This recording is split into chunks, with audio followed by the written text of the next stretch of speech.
Peace and blessings, everyone. So I just watched this video, and it was concerning. It was a Rastafarian, and he's making a video speaking to blacks who have doubted the, I guess, divinity of Haile Selassie. Haile Selassie. Did I say that right? You know what I'm talking about.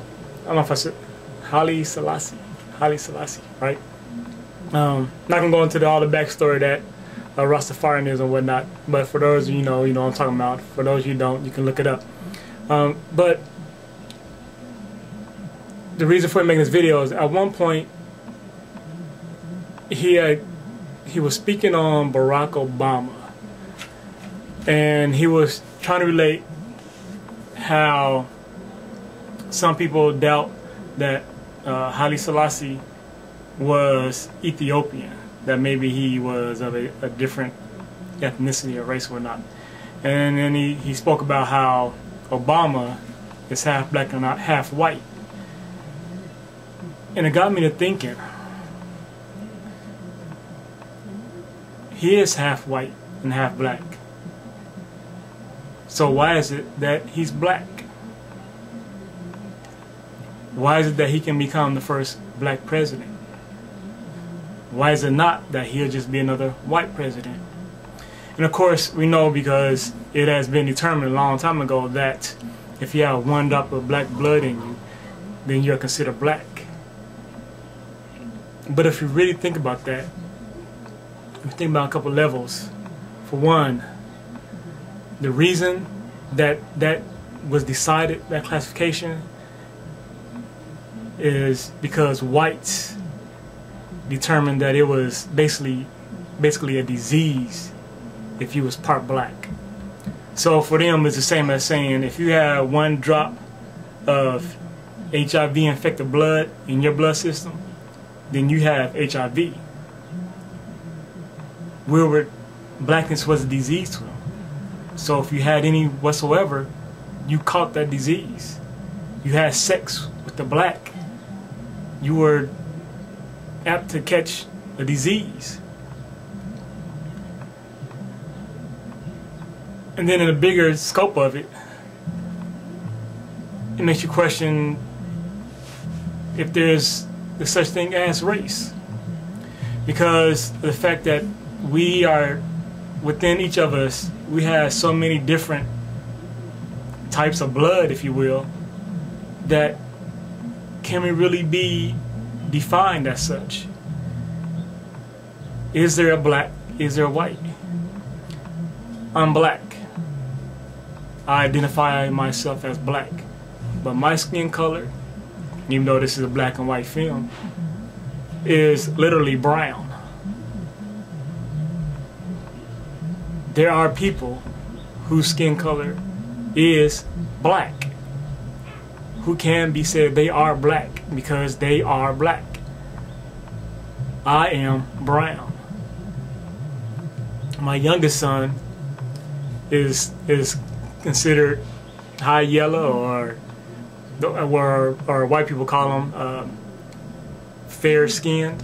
You know, he's super light skinned, but he's black, of course, because his parents are black. I'm black. And his mother is as light, and she's actually Creole, so she's light skinned or red bone. But going back and just removing my skin color and saying that I'm black because my parents, if we start going down my line, my heritage, my genealogy, right? You know what I'm saying? My great-grandmother was half black and half white. And why was she half? Because her mother, who they say was as black as coal, was raped by a white doctor. So thus, and this, of course, this happened to many people back around the slave times, many blacks And so our color was diluted. Thus, in essence, I probably shouldn't be this color. I was diluted. I should be darker. Is there such thing as race? And how can you really define one's race? Even if you go off of skin color, once again, because we have different shades. I'm brown, not black. And so that was really the basis for making this video. But it's something else I thought about I want to touch on too, and it's about reparations. And really more so about how those who are against reparations want to tell us to stop going back to slavery because that was so long ago. Quit going back to the past. But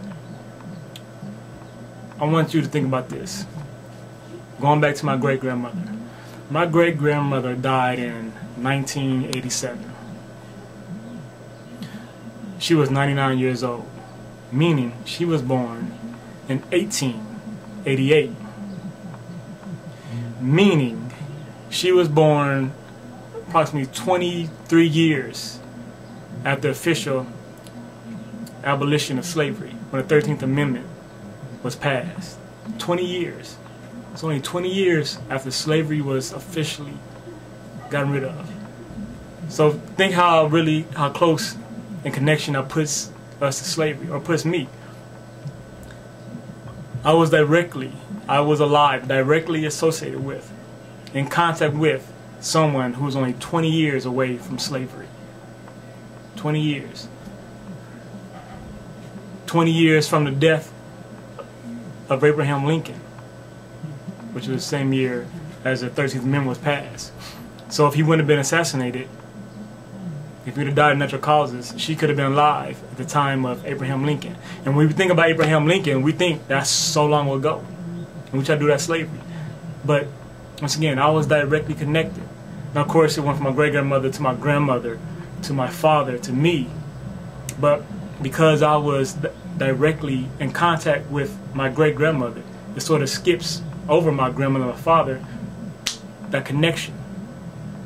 And then she's 20 years from slavery. So her mother, and I forget the age of her mother, how old her mother was when she was raped and had her. She's probably pretty young, but she would probably been, I'm going to assume, probably around 16-ish or something. So she would have been out of slavery a few years, but still that close. So it's not that long ago.